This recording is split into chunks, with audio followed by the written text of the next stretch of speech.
নমস্কার বন্ধুরা, ডলির রন্ধনশালায় সবাইকে স্বাগত। আর আজকে তোমাদের সাথে শেয়ার করব এক পাকে শুক্তোর রেসিপি।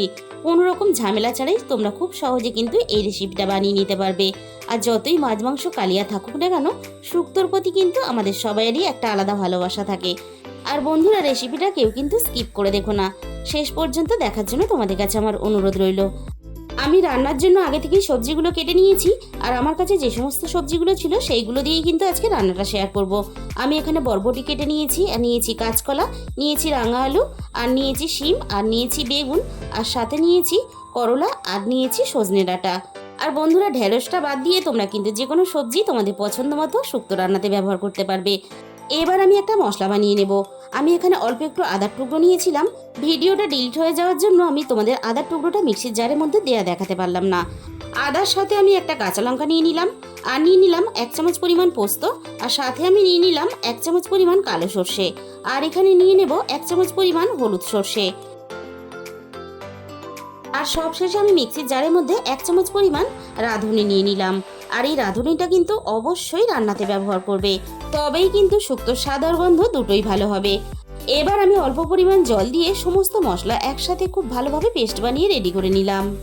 আর বন্ধুরা, তোমরা হয়তো অনেকেই রাঁধুনি চেনো, আর যে সমস্ত বন্ধুরা রাঁধুনি চেনো না, তোমরা মুদিখানার দোকানে রাঁধুনির কথা বললেই কিন্তু পেয়ে যাবে। পেস্ট করা মশলাটা আমি বাটির মধ্যে ঢেলে নিলাম, আর মিক্সির জার দিয়ে অল্প একটু জল নিয়ে নিলাম। আর যাতে রাঁধুনির গন্ধটা না চলে যায়, তার জন্য আমি ঢাকা দিয়ে একটা সাইডে রেখে দেব। তাহলে চলো রান্নাটা আমি কিভাবে করেছি দেখে নেওয়া যাক। আমি এবার কড়াইয়ের মধ্যে প্রথমে প্রয়োজন মতো সর্ষের তেল দিয়ে দিলাম। তেলটাকে আমি প্রথমে খুব ভালোভাবে গরম করে নিয়ে এবার আমি শুক্তো রান্নার জন্য প্রথমে আমি বড়িগুলো ভেজে নেব। আমি এখানে 1 মুঠো মটর ডালের বড়ি নিয়েছি। তোমরা চাইলে বিউলি ডালের বড়িও কিন্তু শুক্তোতে ব্যবহার করতে পারো। এবার আমি বড়িগুলোকে নাড়াচাড়া করে একটু লালচে করে ভেজে নেব।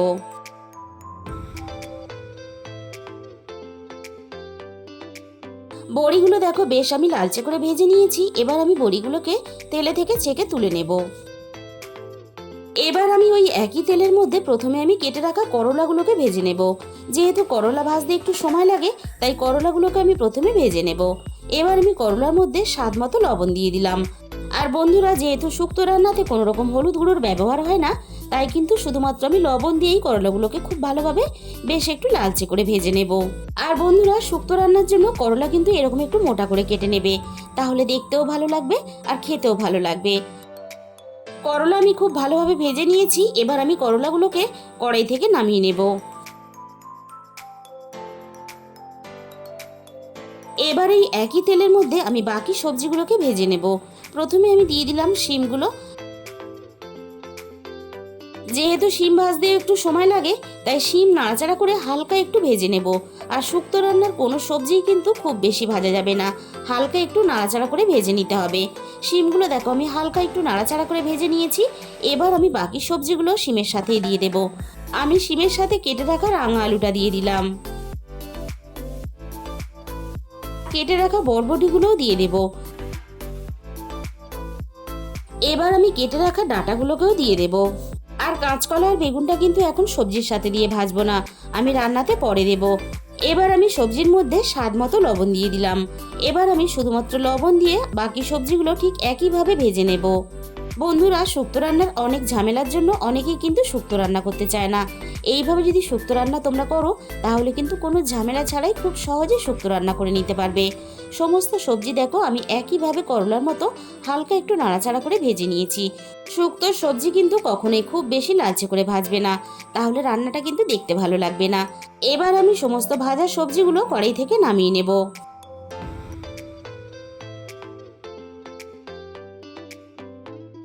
আবারও আমি কড়াইয়ের মধ্যে 2 চামচ পরিমাণ সর্ষের তেল দিয়ে দিলাম। আর শুক্তো রান্নাতে কিন্তু সর্ষের তেলটাই ব্যবহার করবে, তাহলে রান্নার স্বাদ আর গন্ধ দুটোই ভালো হবে। তেলটা খুব ভালোভাবে গরম করে নিয়ে আর ফোড়নে আমি দিয়ে দিলাম 1/2 চামচ পরিমাণ রাঁধুনি। আর শুক্তোর ফোড়নে কিন্তু অবশ্যই রাঁধুনিটাও ব্যবহার করবে, তবেই কিন্তু রান্নার ফ্লেভারটা দুর্দান্ত আসবে। আর সাথে আমি দিয়ে দিলাম 3টে শুকনো লঙ্কা। আমার কাছে হিংটা নেই, তাই আমি দিতে পারলাম না। তোমাদের কাছে যদি হিং থাকে তাহলে কিন্তু অবশ্যই ফোড়ন হিসাবে ব্যবহার করবে। অল্প একটু হিং দিলে তাহলে রান্নার ফ্লেভারটা আরও দুর্দান্ত হবে। আমি ফোড়নটাকে নাড়াচাড়া করে বেশ একটু হালকা লালচে করে ভেজে নিলাম। এবার আমি ভেজে রাখা সমস্ত সবজিগুলো ফোড়নের সাথে দিয়ে দিলাম। ফোড়নের সাথে আমি সবজিগুলোকে একটু হালকা নাড়াচাড়া করে মিশিয়ে নেব। আর আমি কিন্তু এখন আর রান্নাতে লবণ ব্যবহার করব না, যেহেতু সমস্ত সবজি লবণ দিয়ে ভাজা আছে, তাই যদি লবণের প্রয়োজন হয় পরে আমি রান্নাতে ব্যবহার করব। অল্প পরিমাণ জল দিয়ে দিলাম, যাতে মশলাটা দেওয়ার সাথে সাথে পুড়ে না যায়। আমি এবার আগে থেকে বেটে রাখা মশলাটাকে দিয়ে দিলাম, আর সাথে আমি অল্প পরিমাণ মশলার বাটি ধোয়া জল দিয়ে দিলাম। এবার আমি রান্নার মধ্যে কাঁচকলাটা দিয়ে দিলাম, আর সাথে আমি বেগুনটাও দিয়ে দেব।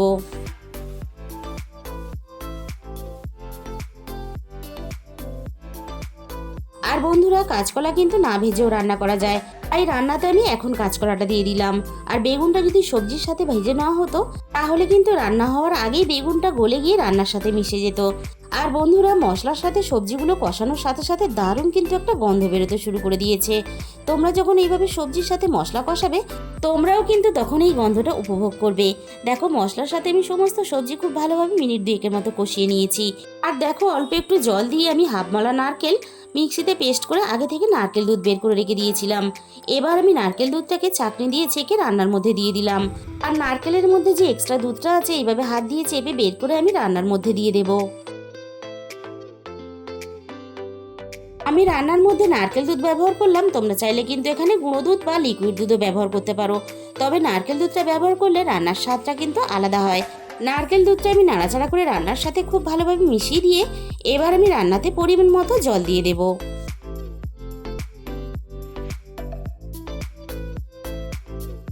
এবার আমি রান্নার মধ্যে স্বাদ মতো চিনি দিয়ে দেব।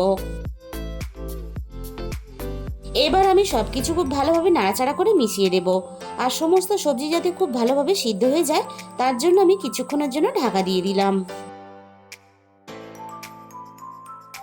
15 মিনিট পরে আমি কড়াই থেকে ঢাকাটাকে সরিয়ে নিলাম। এবার আমি দেখে নেব সমস্ত সবজি খুব ভালোভাবে সিদ্ধ হয়েছে কিনা। আবারও আমি একটু নাড়াচাড়া করে নিলাম। সবজিগুলো দেখেই বুঝতে পারছো খুব ভালোভাবে সিদ্ধ হয়ে গেছে। রাঙা আলু খুব ভালোভাবে সিদ্ধ হয়ে গেছে, আর সাথে ডাঁটাও খুব ভালোভাবে সিদ্ধ হয়ে গেছে। সমস্ত সবজি কিন্তু এখানে খুব ভালোভাবে সিদ্ধ হয়ে গেছে। আর রান্নাটা আমি একটু চেক করে নিয়েছি, লবণের পরিমাণটা একটু কম মনে হয়েছে, তাই আমি আরও একটু স্বাদ মতো লবণ দিয়ে দিলাম। এবার আমি রান্নার মধ্যে ভেজে রাখা করলা আর বড়িগুলোকে দিয়ে দেব। আবারও সবকিছু আমি খুব ভালোভাবে নাড়াচাড়া করে মিশিয়ে দেব। গোটা জিরে আর গোটা ধনে আমি একসাথে ভেজে গুঁড়ো করে নিয়েছিলাম, এবার আমি রান্নার মধ্যে দিয়ে দেব।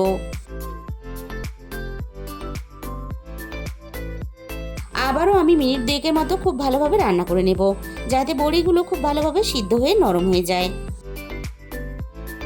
রান্নাটা আমি খুব ভালোভাবে করে নিয়েছি, আর দেখো গ্রেভিটা বেশ গাঢ় হয়ে এসেছে।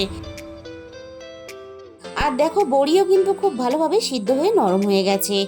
এবার আমি রান্নার মধ্যে 1 চামচ পরিমাণ গরম মশলা গুঁড়ো দিয়ে দিলাম, আর সাথেই আমি 1 চামচ ভর্তি করে ঘি দিয়ে দেব। তাহলে বন্ধুরা, দেখতেই পেলে এক পাকে কত সহজে শুক্তো রান্না করা যায়। তাহলে বন্ধুরা, আজকের এই রেসিপিটা ভালো লাগলে ভিডিওতে একটা লাইক করে দিও, আর নিজেদের বন্ধুদের মধ্যে শেয়ার করে দিও। আর যে সমস্ত নতুন বন্ধুরা এখনো পর্যন্ত আমার চ্যানেলটাকে সাবস্ক্রাইব করোনি, এরকম সহজ রেসিপি পেতে আমার চ্যানেলটাকে সাবস্ক্রাইব করে পাশে থাকা বেল আইকনটা ক্লিক করে অল করে দিও। তাহলে আমি যখনই কোনো নতুন রেসিপি আপলোড করব, সবার আগে তোমার কাছে পৌঁছে যাবে। আর তোমাদের মূল্যবান সময় দিয়ে রেসিপিটা দেখার জন্য তোমাদের সবাইকে অসংখ্য ধন্যবাদ।